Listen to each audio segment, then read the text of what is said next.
वज़ीर आज़म शहबाज शरीफ की मुल्क की तरक्की के लिए तमाम स्टेक होल्डर से ग्रैंड डायलॉग की तजवीज़। कहा आगे जाना है तो अना और जिद को छोड़ना होगा। इमरान खान ने वज़ीर आज़म की पेशकश मुस्तरद कर दी। इलेक्शन के अलावा कोई बात नहीं होगी, स्पीकर के पास कोई पेश नहीं होगा। तहरीक इंसाफ का मौक़िफ़। तहरीक इंसाफ का लॉन्ग मार्च मुअख्खर। महंगाई के खिलाफ तहरीक चलाने का फैसला बजट के बाद 15 जून तक मुतवक्के। इमरान खान की गिरफ्तारी की सूरत में हिकमत अमली भी तैयार। तहरीक इंसाफ की कोर कमेटी इजलास में बड़े फैसले।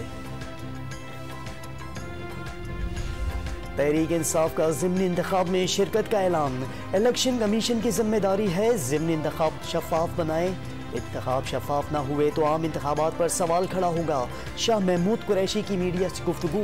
कहा कोई गलत फहमी में ना रहे कि इमरान खान की गिरफ्तारी बर्दाश्त की जाएगी। कारकुनों को गिरफ्तारी की इत्तला मिले तो सियासी रद्द अमल दें।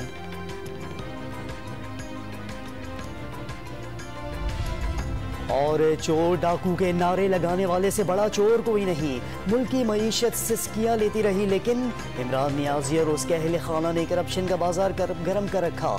फराज शहजादी ने बुशरा बीबी से मिलकर ठेकेदारों और ट्रांसफर पोस्टिंग के जरिए करोड़ों कमाए। अता तारड़ के इल्जामात। कहा इमरान खान जवाब दें। फरह गोगी ने 8 से 10 अरब रुपए की जायदाद कैसे बनाई।